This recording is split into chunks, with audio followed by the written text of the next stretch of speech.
Saudara, ini keluarga mahasiswa UI korban tewas tertabrak kendaraan milik Purnawirawan Polri terus mengupayakan proses hukum atas kasus yang menimpa putra mereka. Bagaimana agar proses kasus ini berjalan transparan? Kita akan bahas bersama anggota Komisi 3 DPR Taufik Basari, juga pakar hukum pidana Universitas Jayabaya Prof. Suhandi Cahaya. Prof. Suhandi, selamat malam. Pak Tobas, selamat malam. Selamat malam Livi. juga. Selamat malam, Prof. Selamat Eh, malam Pak Tobas. Baik, Eh, keluarga Hasya lapor ke Ombudsman. Bagaimana Anda melihat langkah ini, Prof? Sudah tepat? Kalau keluarga dari pihak yang meninggal lapor ke Ombudsman itu wajar-wajar saja, dia minta perhatian dan minta itu supaya bisa dijalankan dengan baik berdasarkan hukum. Tetapi apa yang dilakukan oleh penyidik Polda Metro Jaya dengan menghentikan penyidikan atau SP3 itu sudah betul. Kenapa Mbak? Sebab yang dilakukan oleh penyidik Polda Metro Jaya itu sudah sesuai dengan pasal 230 Undang-Undang Lalu Lintas. Hmm. Jadi justru kalau nggak ditempatkan sebagai tersangka, bagaimana mau menghentikan penyidikan itu kalau dia sebagai saksi nggak bisa hukumnya itu. Tapi kenapa sebagai tersangka? Kenapa nggak korban? Dia sebagai tersangka sebab telah memenuhi ketentuan di dalam pasal Undang-Undang Lalu Lintas pasal 30 ayat 3 dan 4. Karena ada kelalaian dan tidak hati-hati, maka dia waktu dia di depan pengemudi sepeda motor itu ada motor yang berbelok, dia kan kaget belok ke kanan. Maka dia menginjak rem dan ban belakangnya itu slip. Maka terpentallah dia ke bagian kanan. Sedangkan sopir Pajero itu sudah jalan hati-hati, jalan 230, ketimpa sama sepeda motor itu dan menyebabkan yang bersangkutan mahasiswa UI meninggal dunia. Justru kelalaian ini diduga sama Prof ini asumsinya terjadi karena si pengendara sepeda motor tersebut ya? Iya, jadi pengendara sepeda motor itu merupakan ajas kausalitas dalam von Bury. Jadi dia sebagai penyebab lah, maka dia juga sampai meninggal dunia tuh. Jadi tepat ketika disematkan status tersangka terhadap korban ini, mahasiswa UI? Iya, betul itu Mbak. Kenapa kalau nggak ditempatkan sebagai tersangka, malah Polda Metro Jaya melanggar undang-undang tentang lalu lintas. Sedangkan dia menempatkan sebagai tersangka, fungsinya untuk menerbitkan SP3. Jadi bagusnya di situ. Dan itu Polda Metro Jaya sudah sesuai dengan hukum pasal 230. Jadi tidak ada salah penempatan hukum itu Mbak. Saya ke Pak Tobas. Pak Tobas, komentar Anda? Ya, menurut saya ada cara pandang yang kurang tepat ya dalam penanganan kasus ini ya. Pertama, kasus ini dipandang semata-mata sebagai laka lantas saja, yang akhirnya konstruksinya ya seperti itu. Kemudian bagaimana kecelakaan ini terjadi, apa yang menjadi penyebab, dan akhirnya korban yang meninggal dunia kemudian ditetapkan menjadi tersangka untuk kemudian dihentikan perkaranya. Padahal berbeda dengan kecelakaan biasa. Kalau kecelakaan biasa kan kasus laka lantas ini untuk menentukan siapa yang bersalah ya, yang menimbulkan kerugian, oke, untuk menentukan siapa yang kemudian bertanggung jawab terhadap kerugian tersebut. Nah, yang jadi persoalan di sini adalah ada korban yang meninggal dunia, sehingga yang semestinya dikedepankan adalah apakah ada pertanggungjawaban hukum terkait dengan terjadinya ya hilangnya nyawa seseorang. Jadi bukan soal laka lantasnya dulu nih. Memang itu berkaitan betul. Tapi cara pandang kita itu dulu. Nah, kalaupun ternyata hasil rekonstruksi ulang ataupun juga gelar perkara ulang yang tadi coba dilakukan oleh pihak kepolisian menunjukkan bahwa ternyata mobil yang menabrak ini dalam posisi yang benar misalnya, ya itu masih harus kita buktikan lagi nantinya. Tapi seandainya saja demikian, maka semestinya yang dilakukan bukan kemudian menetapkan korban yang meninggal ini sebagai tersangka untuk dihentikan kasusnya dalam hal kaitan laka lantas, tapi kemudian bisa polisi menyatakan bahwa ternyata tidak memenuhi unsur bagi pihak yang bagi pihak yang menimbulkan kematian bagi seseorang ini. Jadi di situ itu yang pertama. Yang kedua, kita juga jangan hanya berfokus pada bagaimana peristiwa ini terjadi, tapi juga bagaimana penanganannya. Kan ada keluhan dari pihak keluarga, ya, mulai dari bagaimana sikap pelaku terhadap korban dan keluarganya, kemudian tekanan yang dialami oleh keluarga. Nah, ini juga yang menurut saya menjadi penting bagi pihak kepolisian, ya, untuk melihat profesionalitas dalam penanganan perkara ini. Jadi bukan hanya pembuktian saja, tapi juga soal profesionalitas dalam penanganan perkara ini, sehingga tidak menimbulkan hal-hal yang kita lihat sebagai rasa ketidakadilan yang dialami oleh keluarga korban yang telah kehilangan anggota keluarganya ini. Pak Tobas, artinya Anda menilai ini ada kesalahan penanganan secara prosedur sejak awal kasus ini terjadi? Saya tidak mengatakan ada kesalahan, tapi saya mengatakan bahwa ketidakprofesionalitasan, ya.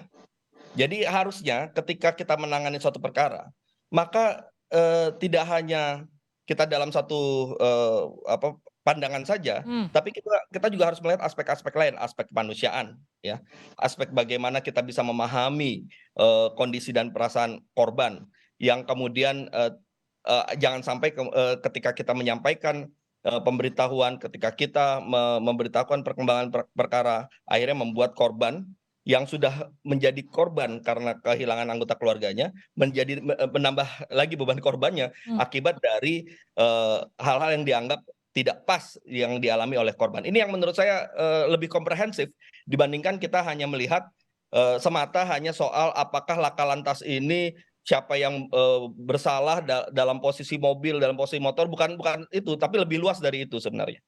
Oh, bagaimana Prof tanggapannya? Kalau saya sebagai ahli hukum pidana dari Jayabaya, Mbak, saya lihatnya berdasarkan hukum saja, bukan soal flexibility, tapi itu ada pasal-pasalnya. Kalau memang dari pihak korban merasanya tidak puas terhadap apa yang disampaikan oleh Polda Metro Jaya SP3, itu kan statusnya sebagai tersangka supaya bisa terbit SP3. Kalau misalnya pihak korban menderita satu kerugian, bisa aja nuntut perdata ke pasal. Tanpa penetapan tersangka, bukankah masih tetap bisa SP3, Prof? Tidak bisa? Karena sudah justru penetapan tersangka itu mesti SP3. Karena dia kalau tidak ada penetapan tersangka itu tidak ada penetapan SP3 itu, Mbak. Tidak bisa ditetapkan sebagai SP3. Karena kebijakan dari Polda menetapkan SP3 itu supaya menetapkan yang bersangkutan sebagai tersangka supaya bisa ditetapkan sebagai SP3. Itu maksudnya. Tapi kalau pihak korban merasa ada dirugikan atas kerugian apa ABC, itu pihak korban bisa menuntut dari pihak mobil Pajero itu dengan tuntutan perdata pasal 1372 BW. Itu baru betul. Jadi semuanya bermain hukum itu, Mbak. Saya nggak punya kepentingan, tidak punya konflik apa-apa, tapi hukum aja yang saya junjung tinggi. Prof, kalau kita bicara rekonstruksinya, Prof, ini kan ada rekonstruksi ulang yang dilakukan pihak kepolisian. Ini akan melibatkan internal, eksternal. Mekanisme terbaik untuk bisa dapatkan hasil yang akurat dan transparan seharusnya seperti apa, Prof? Besok saya juga ikut itu, Mbak. Ikut rekonstruksi itu besok pagi jam 8. Untuk dapat hasil yang akurat dan transparan, apa yang kemudian harus dikedepankan, Prof? Jadi yang harus dikedepankan keadaan posisi yang sebetulnya pihak yang pengendara itu bisa juga, Mbak, itu ada pasal-pasalnya kalau memang mau digali itu. Nanti saya kasih tahu, bisa diskusikan dengan saya tuh.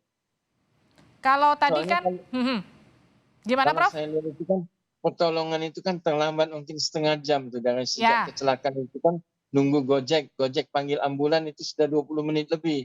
Karena dugaan ada pengabaian kan di situ, Prof? Ya, nah kalau itu pengabaian itu ada pasalnya itu, Mbak, ada pasal pidananya. Jadi maksudnya dari pasal pengabaian itu aja.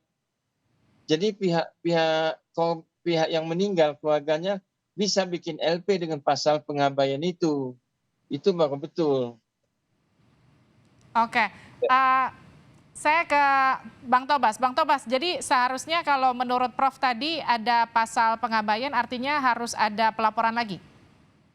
Ya, jadi begini ya, inilah yang maksud saya penanganan yang seharusnya profesional dan komprehensif. Ketika melihat perkara ini, maka perkara ini tidak bisa hanya dibatasi saja pada soal laka lantas. Beda laka lantas yang tidak menimbulkan kematian dengan laka lantas di jalan yang ya mungkin ada penyok, ada rusak berat mobil atau menimbulkan kerusakan, itu lain soal, itu bisa kita bicara soal laka lantas semata.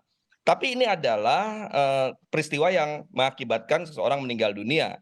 Ya, mestinya polisi masuk dulu ke pasal 359 KUHP ya, karena lalainya menyebabkan seseorang meninggal dunia. Nah, nanti tinggal kemudian dibuktikan apakah memang ada kelalaian yang menyebabkan, ada kelalaian yang dilakukan oleh pelaku penabrakan atau tidak. Sehingga kalaupun kasusnya dihentikan, ya itu didasarkan pada tidak memenuhi unsur gitu misalnya. Bukan kemudian malah kita fokus hanya pada laka lantas yang menetapkan tersangka yang merupakan korban yang meninggal dunia, dan dianggap setelah menetapkan tersangka terhadap korban yang meninggal dunia kemudian selesai. Tidak seperti itu. Itu baru satu aspek. Belum lagi aspek misalnya tidak memberikan pertolongan, membiarkan dan sebagainya yang mungkin juga bisa masuk juga ke situ. Tapi yang paling penting adalah ya bagaimana kemudian ketika nanti ini kan sudah ada perintah dari Mabes Polri untuk merekonstruksi ulang ya, kemudian menelusuri lagi secara transparan. Mudah-mudahan saya berharap ya kita tidak hanya fokus pada laka lantasnya saja, tapi pada aspek-aspek lain.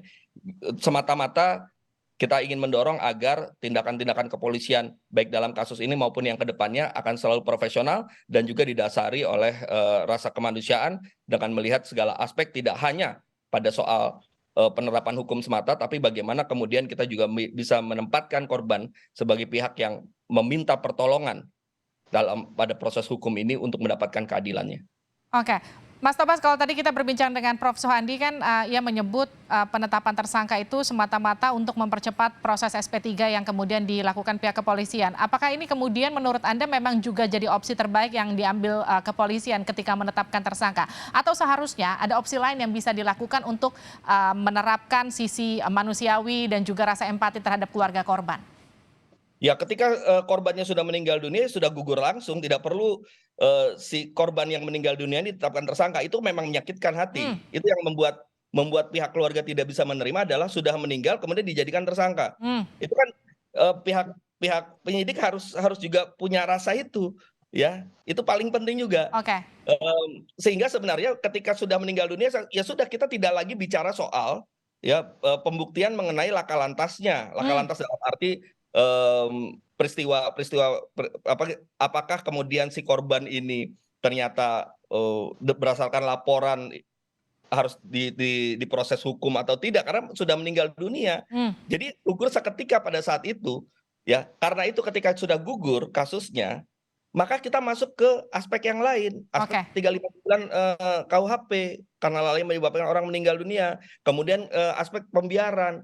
Itu yang harusnya masuk, bukan soal lagi menempatkan korban sebagai tersangka. Itu yang harusnya jadi pelajaran buat kita semua, karena akhirnya timbul banyak kritikan karena dianggap ini kok tidak adil ketika sudah meninggal dunia kemudian ditetapkan tersangka, padahal seketika itu dia sudah gugur. Tidak perlu kita lanjutkan lagi kasus apakah yang bersangkutan itu memiliki peran bertanggung jawab terhadap kejadian dan laka lantas itu atau tidak, karena yang bersangkutan sudah meninggal dunia, sudah gugur dengan sendirinya.